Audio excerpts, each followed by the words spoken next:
I'm pretty excited. How y'all doing? Good, how are you? How you doing? This is so exciting to to be able to just to share some good information. So it's 7 p.m. and we definitely want to start on time. And first of all, just I appreciate you all um, taking your time to hang out with me for what will not be such a long time. So first of all, just hello and thank you. We're going to go over things emerging women leaders should consider about power in an organizational setting. And I know that we have experienced women, and so I want to make sure that I get your input along the way. And this will be a great collaborative learning opportunity for us tonight. So for me, military service was a pathway. And when I say pathway, I mean a pathway on my journey as a leader. I noticed that some women will not identify themselves as a leader. And I want to just give to you that each of us, women, men, old, young, we're all leading in some capacity. Just a few questions before we get started is, do you position yourself to show up as a confident leader, whether you're in your workplace or your family or at the grocery store? And I would like for you to just, you could use the chat to type yes or no. I know in the evenings like this, sometimes people are doing a multitude of things.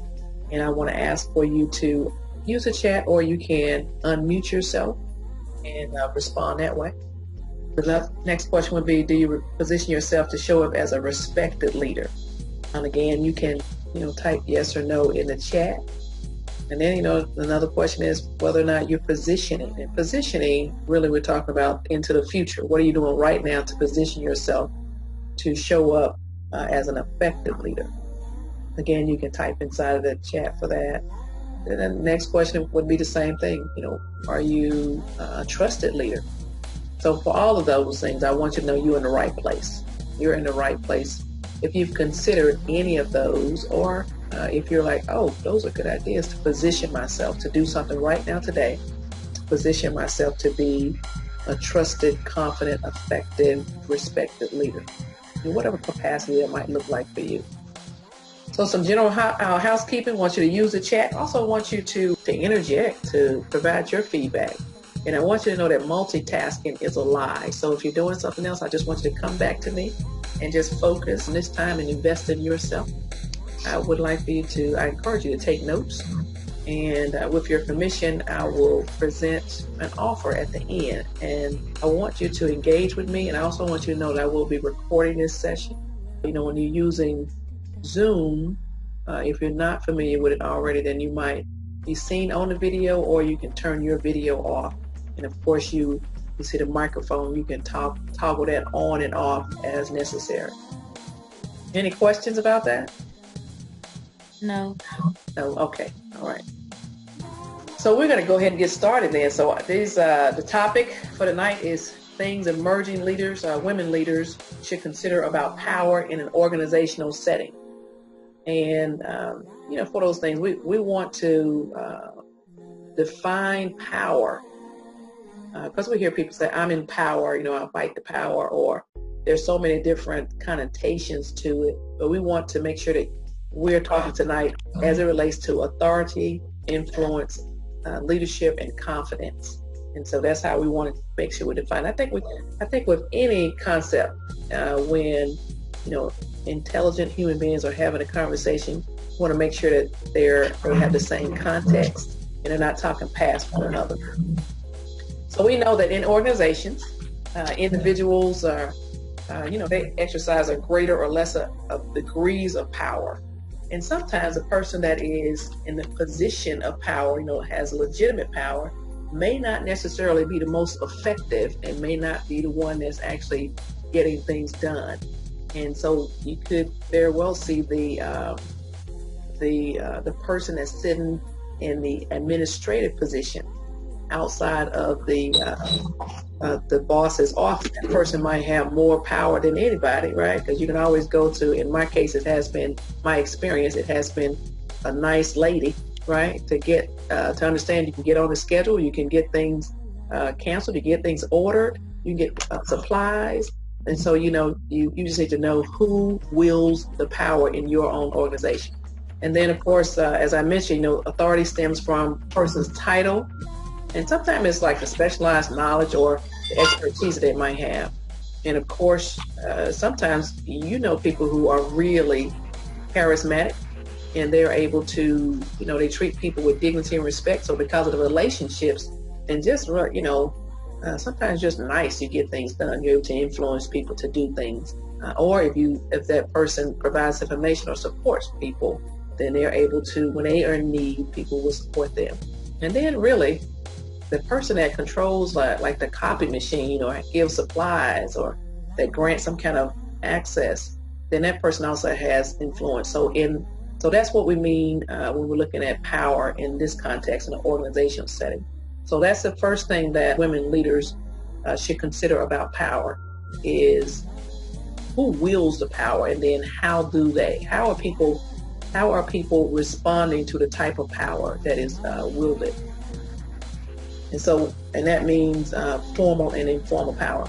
You all are already familiar with these concepts, right? Ebony and Carrie, legitimate power, expert, coercive, and then somebody who doles out all the rewards. You're familiar with those, right? What's interesting to me is that each form of power, whatever it is, it all leads to a way to influence. Really, have you given much thought to the type of power you yourself use to gain influence? For a personal relationship, you might do something kind, and you can gain influence inside of your own family. You can gain influence at the post office, wherever it is, or in your workplace. But have you given much thought to the type of power you use, whether it is rewards or coercive, or if it is that you are the expert? What do you do to gain influence? And then I think the other consideration to keep in mind is how do you yourself respond to others when they are influencing you? Or do you respond to someone threatening you? Or do you respond to somebody who is an expert, or yet again, someone who develops a relationship with you, or simply because the person is in that legitimate position of power? So just consider how you might be influenced. What moves you to do something, basically. And so if you've given that much thought, then you type that in the comments, like yes or no. So the second consideration for women leaders, for leaders in general, really is to establish and enforce standards and boundaries. If you all are standards and boundaries, because in the workplace, one way is, if you're talking like social media, you might not necessarily have the people that work with you daily in your social media space, right? So you might have some boundaries there inside of your workspace. You might have, people walking all up on you in your personal space. You might set some boundaries. Or if you have someone who is able to control your part of work, to say, hey, we're going to have a meeting, and it is last minute, and it is about 3 minutes before it's time for you to leave, and they know you're leaving. They know you had something else to do. So how do you handle that? What kind of boundaries and standards do you establish and enforce? So you want to consider what you are willing to, stand for and stand against. Does that make sense? Yes, it does. It does? Okay. The third consideration is know your goal and intent for your personal leadership journey.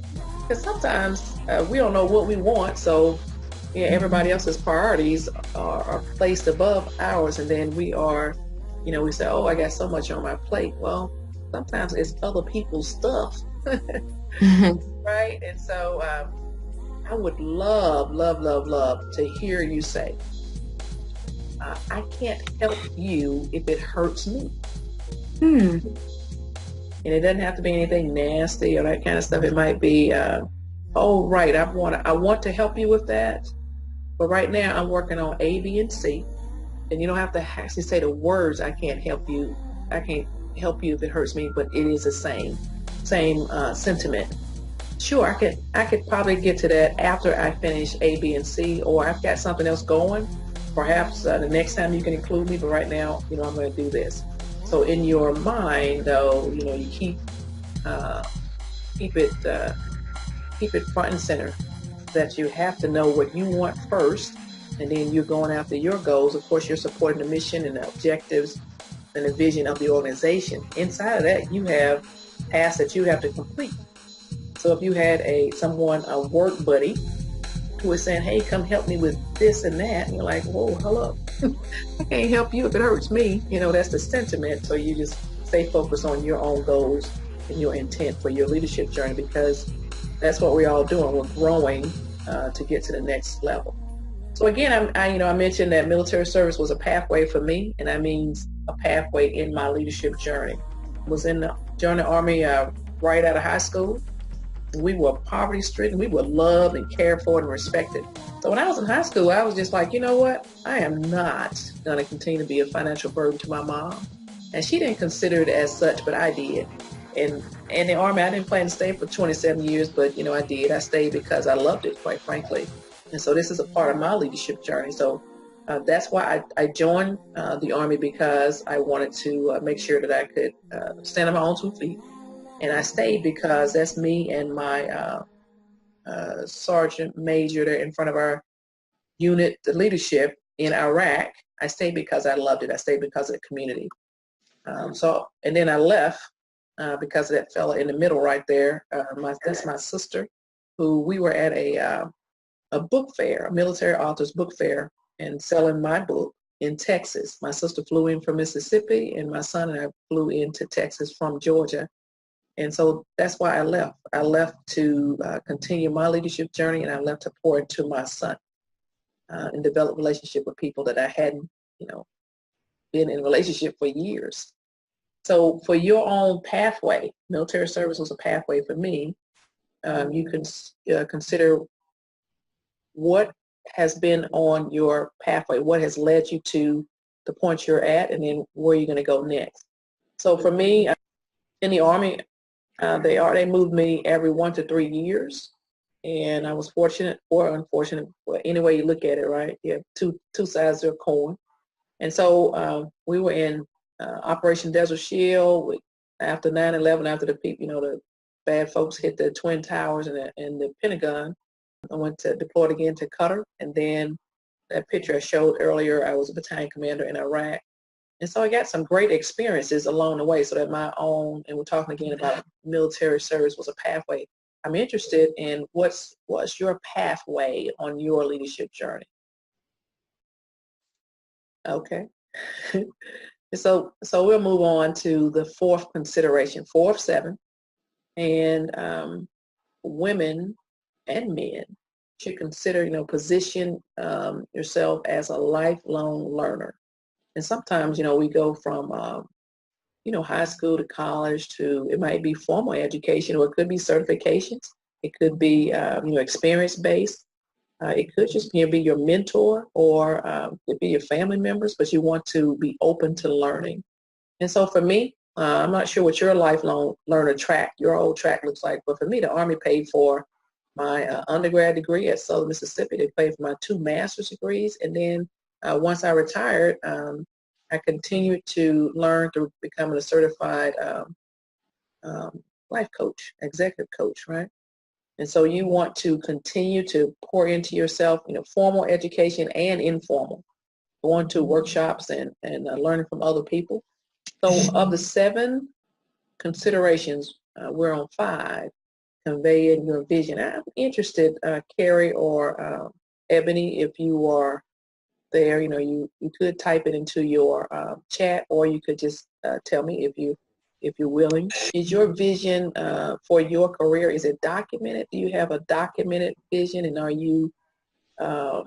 do you share it regularly with the people you work with or your family? Do they know what your vision is? Mm. My family knows my vision as far as what I want, where I want to go. I mean, I guess you could say my coworkers know too. I'm in school right now, working on my my degree in educational leadership and administration. So I've had to do some things around our school campus. So the questions kind of came when they saw me outside of my classroom. So I guess that it kind of, and I'm like, oh, well, I'm working on this. So that's how they kind of got exposed to it. But Okay. I've always kept my family abreast of what I was trying to, where I was trying to go and do. Awesome. And so that's really good. So what I would just share with you is um, your vision. You know, you own it. It's yours. And so when you are sharing it, you know, you share it with trusted individuals, right? Mm-hmm. And then when you pause for a second and you hear their feedback, you'll know whether you want to continue to share your vision with them, Mm-hmm. right? And sometimes, like for me, I have people in my life that I know, um, well, they're scared, right? Mm-hmm. They stay in their lane, and so they project that onto others. So when it's a big, scary goal or vision, they're like, "Ooh, I don't know about that." Mm-hmm. So then I have people in my life that are just like, "Woo, let's do this. Let's go. Let's do it. I'm with you. What you need me to do?" And so you just have to know your people, right? Mm-hmm. I'm sure you know. You already know who in your life you're gonna say, oh, okay, I know that. I know how they might respond. Yeah. So just stay the course. Stay the course. And then consideration number 6 is you want to choose options that lead to other viable options. Sometimes we have, um,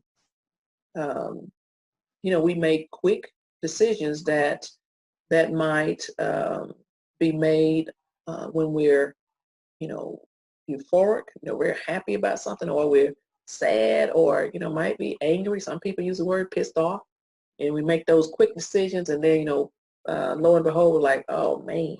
I probably should have held up on making that big decision. That could look like making a big financial purchase, or it could look like choosing a job or a position, or turning one down.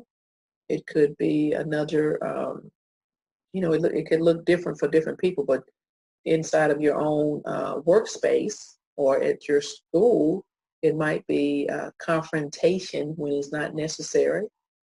So it's how we negotiate the day. So we want to make sure that we understand how people push our buttons and how we react to different situations, and take a minute, step back, and know that the choices you make, they have consequences. So that's what women and men again should consider when we're looking at power in an organizational setting. And then there's the 7th consideration. This is just ways to grow your leadership with confidence.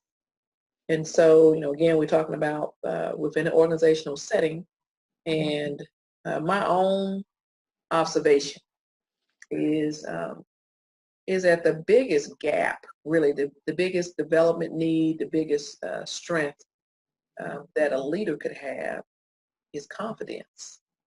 That's, we could, most people can do anything, right? Like we cannot do everything, but most people can do anything. And sometimes it might be the person that does not necessarily have all the skills, but they got great confidence. They're just like, you know what, I'm going to jump right into this. And then the person with, the resume that has all of the great qualifications, like, I don't think so. Maybe it's not my time. Should I do this? Do I fit in? What are people going to say? No, go for it. That's what I say. I say confidence is really a combat multiplier. So I have 7 different things, 7 different ways that we can grow our leadership with confidence. And we can learn about leadership. Take a course, read some books.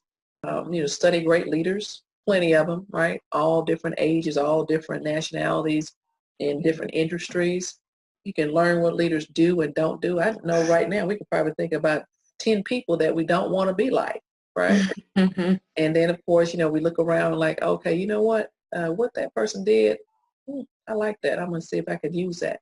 We have like this fictional toolkit, like a big old bag, right? And so we're like, I'm going to put that in there. I like the way they negotiated that. I like the way that person presented their ideas. I like the way that person fought for, Gina to get her promotion.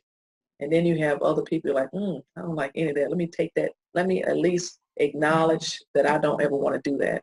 Then you want to learn, framework, tools, and skills. What do you need to lead? So the bottom line is the more you know about the subject, any subject really, then the more confident you're going to be. So you want to learn. That's number one. Then you want to network with other leaders, right? And they could be not even in your field. They could just iron sharpens iron, right? You want to be aware of your own self, right? And so this will, of course, knowing your leadership strength, you might be a great orator, or you might be the expert at, might be the tech expert, or you might be a great person that collaborator. So whatever it might be, so you should know yourself. You get feedback from others, and then of course, you get more confident as you know how you might react to a certain situation. And of course, the more experience you have, the better. So, and number 4 is we want to help others be more successful. Does that make sense? I mean, really, because we got people around you, that whole thing of birds of a feather flock together. We want to help other people become more successful, and that means everybody wins. I'm personally believing in abundance and not scarcity. Like only so many people can win. That's crazy to me. So I want everybody to position themselves to be successful. I want to help all us move out. And then number 5 would be, and we're talking at this point of ways to grow leadership with confidence, is we want to celebrate wins. And that means when your sister, brother, teammate, your work best friend, your college roommate, whoever it is, the lady at the Dairy Queen, when they hit a milestone or do something great, then guess what? Let them have it. Let them have it. Give them a high five. Way to go. And don't try to one-up them. Just let them have it. That would be, they said something like, you know what? I just learned how to play kickball. And you just like, I know how to play kickball. I play kickball. I kick the ball out. No, let them have that. Whatever it is. It might be something small to you is huge. Your support would be huge to them. So don't go tooting your own horn when somebody else is telling you about, something that's great for them. Just make sure you're celebrating wins, yours and others. And you want to look confident, right? And what does that mean? Your physical appearance. If you need to drop a couple pounds, and do it. Get down, do some crunches, get yourself in shape. If that new hairstyle, whatever it is, the shoes all run over, nope, get them straight, get that all straight. Just look more confident. And, make eye contact. Don't stare anybody down. Smiling helps. The smiling person looks confident. Really, they do. And this last thing I have on here is like use a firm grip when you shake hands. It's interesting to me how a man shakes my hand, right? It is, because sometimes, a man will walk up and then he'll squeeze it and it'll hurt. And for then I know, oh, he's not confident. He's what is that? And I will say, hey, are you serious? I ain't go. I've got kind of a good story about handshakes that you can use. Okay, what's that, Kara? When I was a trainer for Honeywell, and I traveled around the country teaching engineers, and they weren't used to seeing a woman of authority in the front of a room. So each week I'd have from 12 to 20 men who when they first walked in the room, had to not be disappointed. And so I would always, I'd shake their hands occasionally when I met them, but at the end of 5 days with them, I told them I would stand at the door and shake their hands or give them a hug or nothing. It was up to them, because I was a very touchy person. Yeah. And most of them loved that.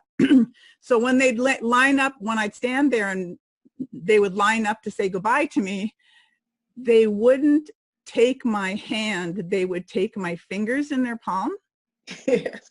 And I would have to teach them how to shake hands with a woman. Yes. You are degrading me by not meeting the flesh between the thumb and the hands, meeting your flesh between your thumb and your fingers. That's a handshake. And when you take my fingers, you're telling me you think I'm less than you are. So yes, don't do that to women anymore. Put your hand in my hand and shake my hand. Yes. Yes, yes, yes. It tells you a lot about men and women. It tells you a lot about them. So it's not just men to men that shake hands. Women to women should shake hands, in a work setting sometimes. Yeah. And then same thing with women to men. So it is, but it's always interesting to me to how a man shakes my hand because it tells me a lot about him. Mm-hmm. Yep. And so that is interesting. So anyway, so you want to look confident. Thanks, Gary, for sharing that. You're welcome. And then you want to learn and practice positive psychology. So I start the day off with gratitude, right? And so, again, we're talking about ways to grow your leadership with confidence. So optimism and happiness, it really can be learned. If you got some kind of, really medical issue, then get that taken care of. But for the most part, you want to look at things in an optimistic light. We want to assume that people wake up in the morning and want to do the right things. We want to consider that if somebody messes something up or doesn't accomplish a task that the way we think they should, that they were simply doing the best they could, and perhaps we need to make sure first they were trained properly and they understood the task and all that before we just say, oh my God. So we want to, of course, we're going to hold the line and hold the standard and all those things. But optimism and happiness will most likely, in my experience, inspire people to do more than they normally would. And then we want to develop our emotional intelligence. So self-confidence really, you got high emotional intelligence for the most part. No, that's not 100%. But you want to make sure you know what sets you off, what inspires you, what causes you to become angry. And then guess what? When the people around you know what that looks like, then they're going to push those buttons. I remember serving in the Army, and I was relatively high rank, and I would be focused on a particular task, very direct, and people would be stressed, right? And so I noticed that I had one individual who would, when I was in that mode, right, of not wanting to hear any excuses, that person in a group would say, "Oh, ma'am, so how is Ryan?" Ryan's my son. And then my whole mood would just change, right? And so that person knew how to, say push the button, or actually they knew how to deflate the big old balloon. They knew how to do it. They knew that that my son was a trigger for me for everything wonderful, right? And so you have to know yourself also. Then I figured out, oh, this is a distraction. So you need to know yourself, and at the same time, know how people respond to you based on the energy you're bringing. So this is a very good thing to just look up and learn more about your own emotional intelligence. And then you want to project confidence. I love this. I love that whole fake it till you make it, that whole thing, because guess what? Most of us are scared of something, right? Most of us are, if it's speaking to a large crowd of people that you're not really familiar with, or going to some places. You might, be going to a place by yourself, and you are, have every legitimate reason to be there, but you still might be like, okay, I'm going to speak to this crowd of nurses. I don't know anything about nursing. I know all about leadership, but I wonder how this is going to go over. So you just go, and sometimes, for me, for speaking, public speaking, then, I go in the mirror and I'm talking to me, right? I'm like, you know what? I'm about to give these people what they want. Give them some value. This is it. They've been waiting for this. Pump myself up and then go out and, deliver. So, that's just one example of some people are terrified of public speaking. What about you, Carrie and Ebony? How do you feel about speaking publicly? I definitely say it is a fear of mine. But with me being in school, it's put me in situations where I've had to speak in front of people that I didn't know. Mm-hmm. Like, for example, one of my assignments was that I've had to shadow at the different school levels. And so I just recently taught a lesson to a group of high school students. I've never taught high school, never thought to do it. I've always done elementary. So now I'm not gonna lie, I was nervous. But I tried not to let the students know that I was nervous. Right. And I just kind of like you, I just kind of like that morning, I'm like, okay, we're going to have a good day. And, I made sure that all of my materials and things was ready. And then, of course, I was speaking with their teacher. She kind of was like helping me, giving me some tips since I've never taught that before. But yeah, I do remember I was nervous, but I tried to kind of overexert that by, yes, showing my confidence. That's right. Hey, Carrie, what about you? I want to know if Ebony, have you spoken since that time to the high schoolers?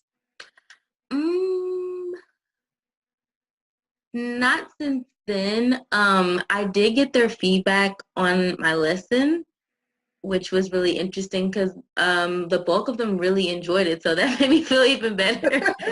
I was nervous because I was like, oh my God, what if they don't like this? But they really enjoyed it. So I'm hoping the next time you remember how easy it was and how much they liked it, and so then that you won't have any nervousness next time you went, what was I doing? Yeah, I got this. I was a born ham. I was the child that was writing plays when I was 10 years old and getting the whole neighborhood in on it, and I would build a stage and take a blanket and hang it so I'm a natural orator. Oh, yeah. And so we'll continue on. So 10, this is ways to grow your leadership with confidence, and 10 of my 12 suggestions are ask others for help. And I personally have an issue with this, right?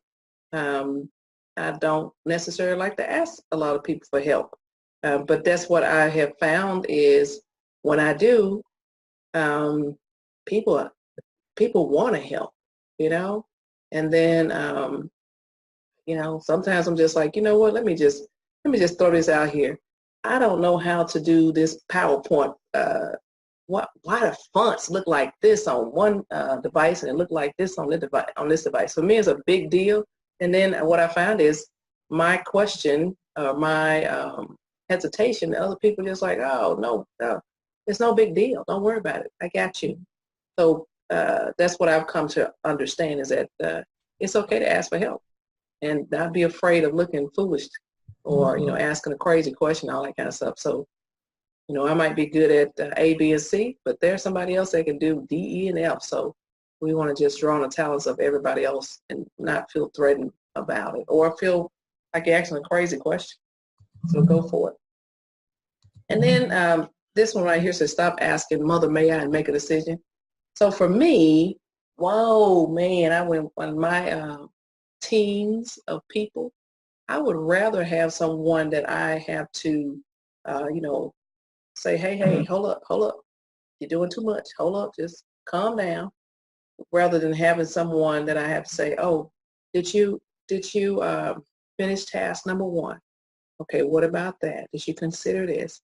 I want to have someone who is eager, willing to take a little risk, because in most situations, people know their left and right boundaries, and they're not waiting for you to give them every piece of information they need to make a decision. You want to empower people and let them know, you know what, this is a vision, this is the mission, the objectives, and so you need to act accordingly.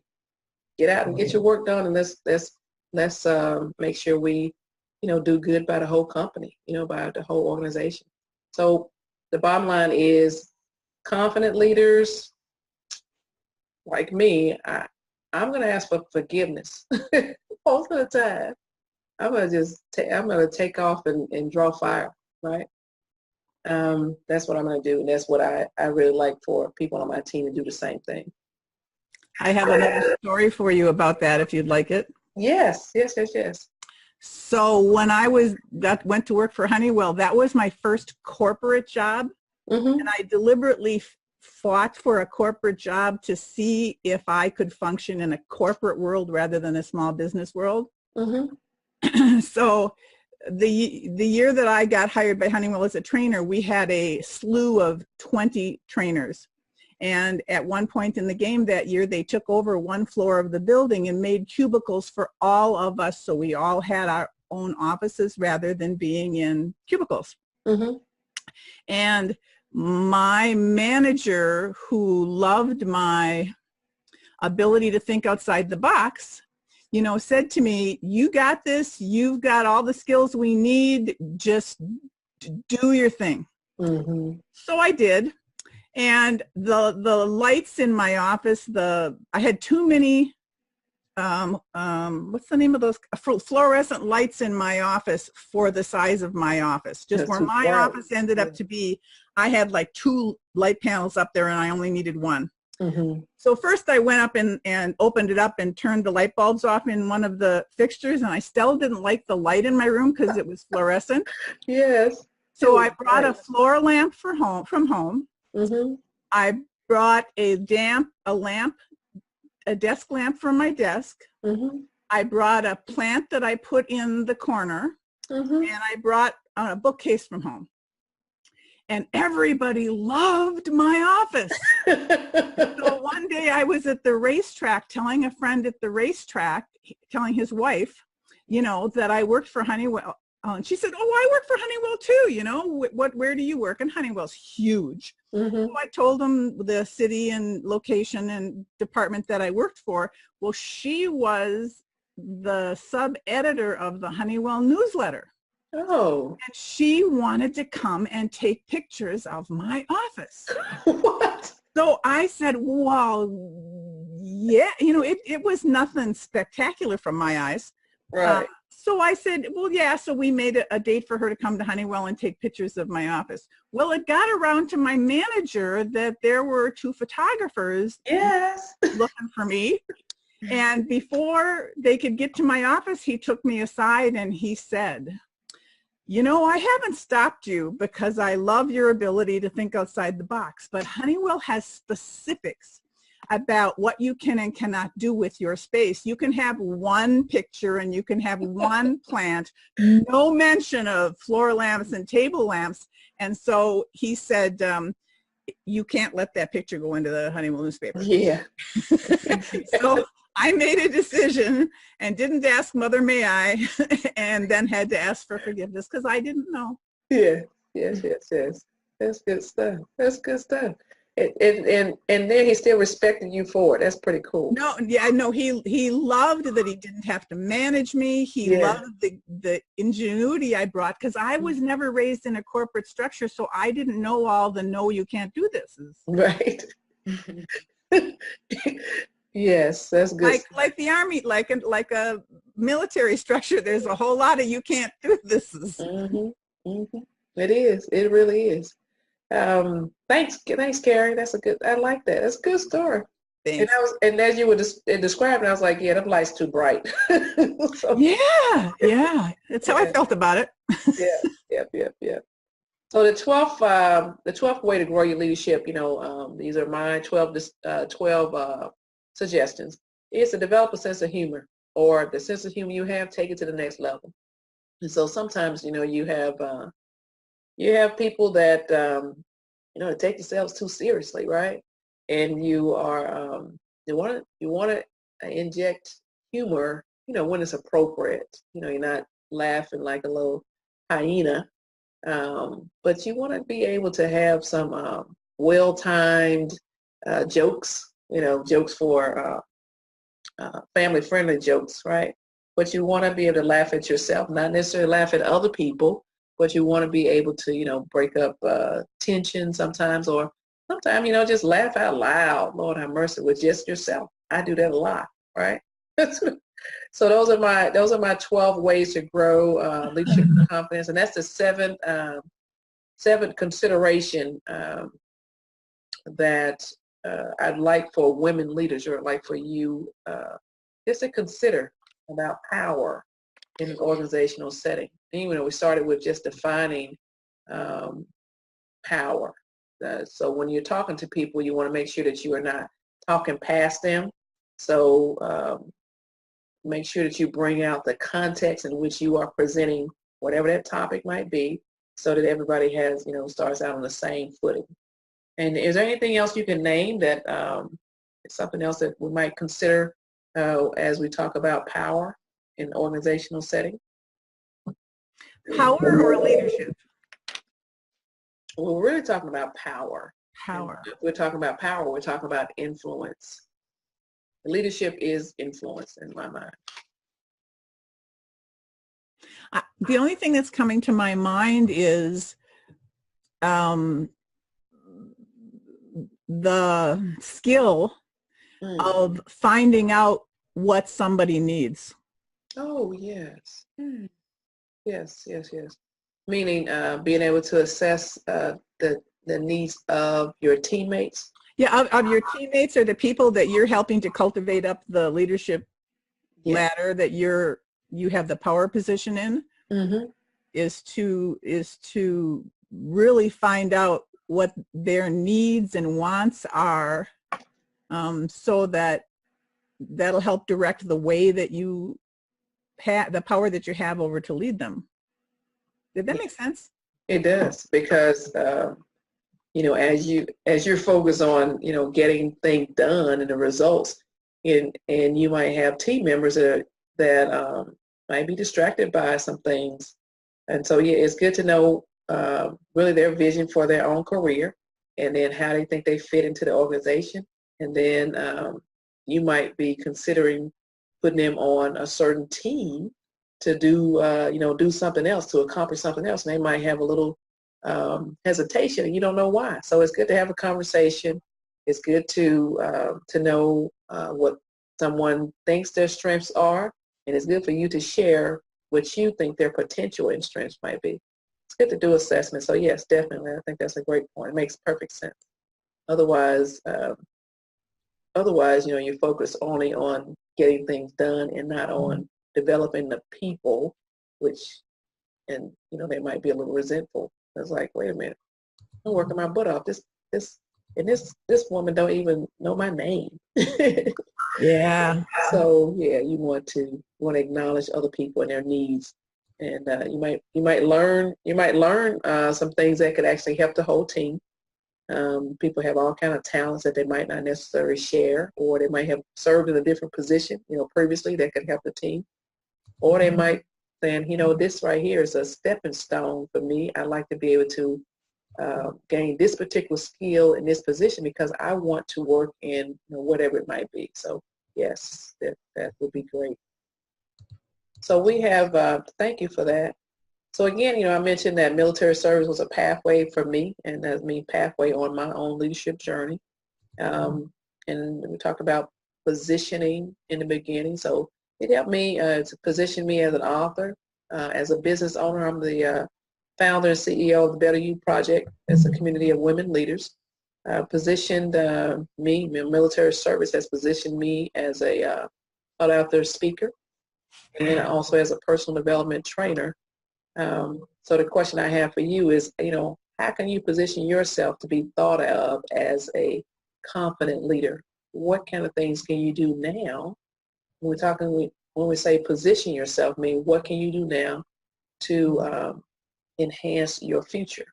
And again, going back to the things to consider is you have to know what you want. Know what your goals are. So anything comes to mind?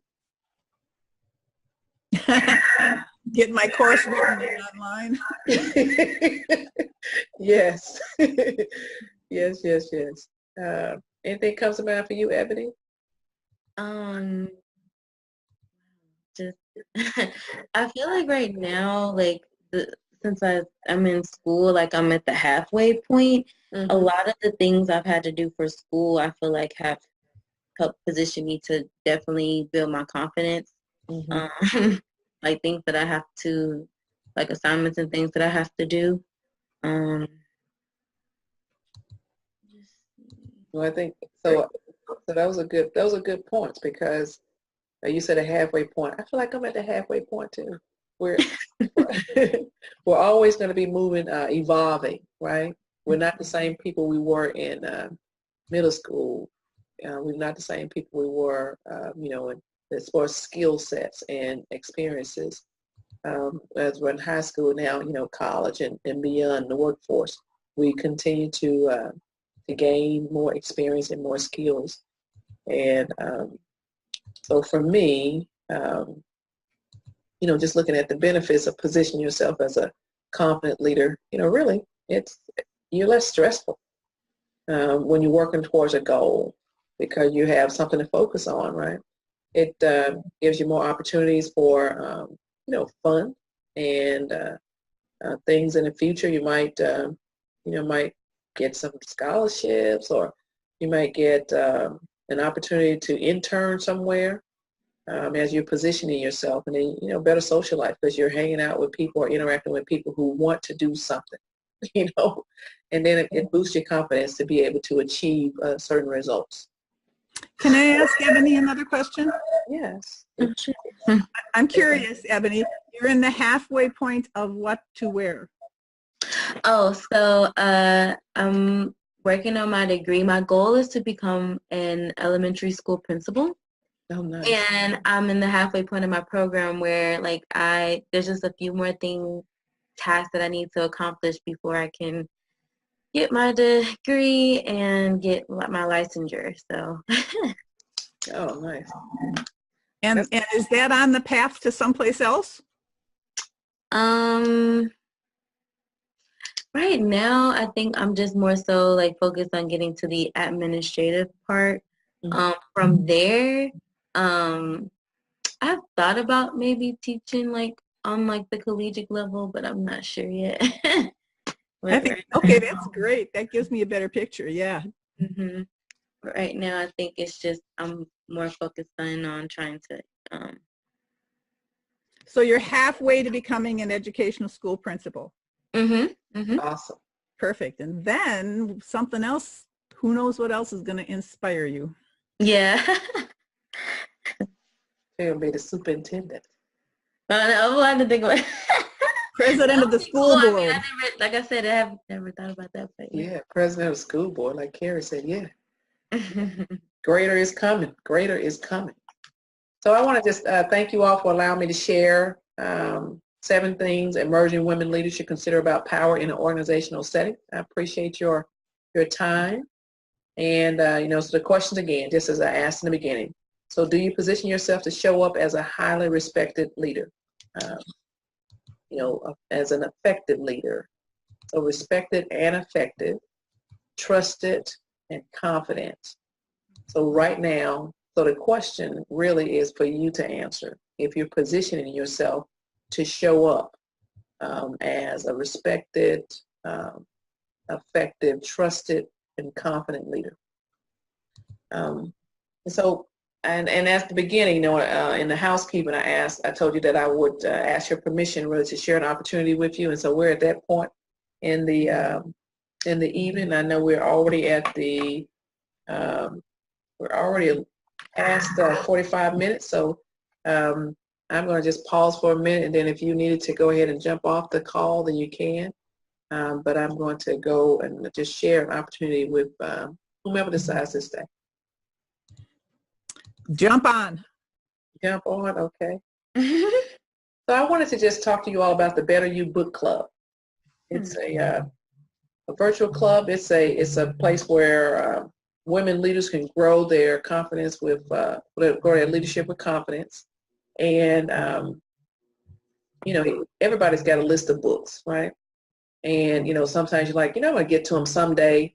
And sometimes, we've started them, and I've started a lot of them and never even finished, right? You get distracted.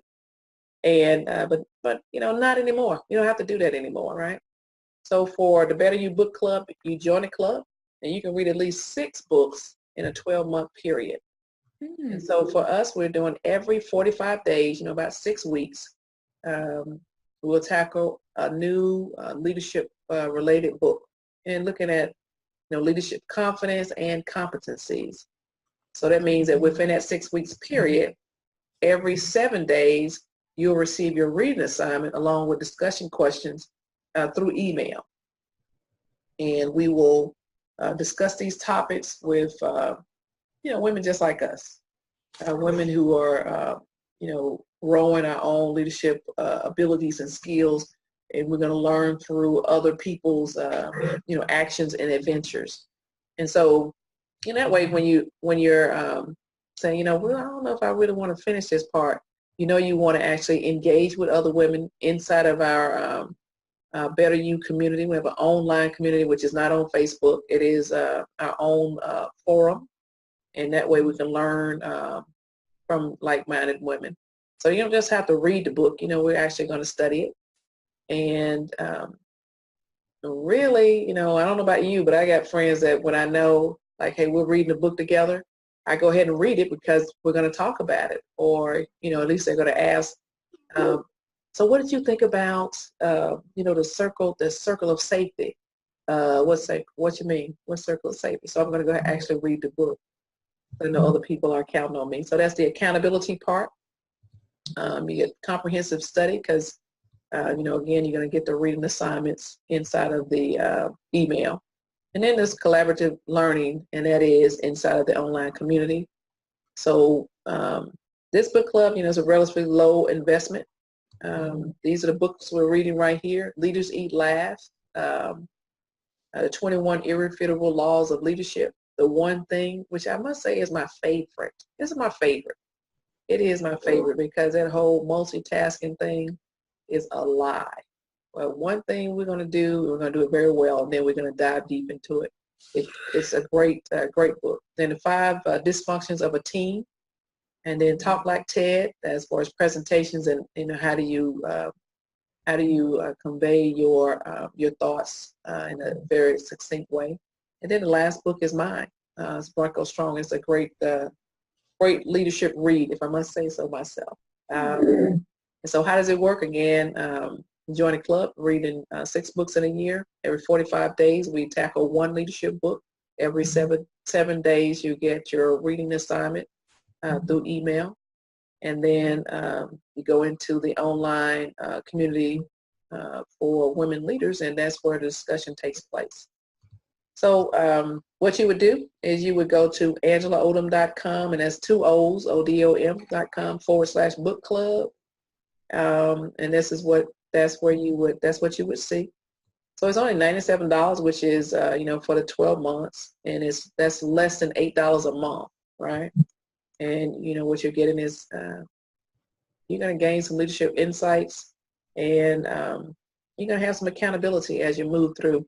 The good news is this email course comes with a 30-day risk-free guarantee, so you really don't have anything to lose with this. But because you've actually stayed to the end,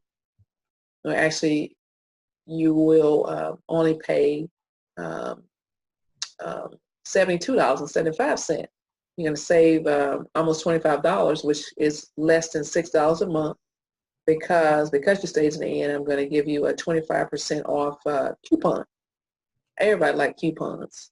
Everybody likes coupons. And so what you would do is you would put Confidence 25 for 1 in the coupon code block when you're going through filling out the form. And so you just go to angelaodom.com/book club. And, we start the journey. And so that's what I wanted to present to you. And you'll have, this coupon is good through the 1st of May. so you can use it then. And oh, by the way, I'm going to send you an email tomorrow with the information on there. So you're just going to click on the link, and it'll take you right there, and it'll take that, take those $24 off. And so that is the end of our presentation. I wanted to just thank you. I appreciate you all staying to the end and listening and participating and engaging. This was fun for me. And do you have any questions before we close this out? No, I enjoyed it. Thank you. I enjoyed it as well. All right. And Ebony, good luck with everything. I'm rooting for you. Carrie. Thank you. High five to both of you ladies, and have a good evening. And thank you very much for your time. Bye, everybody. Bye. Good night.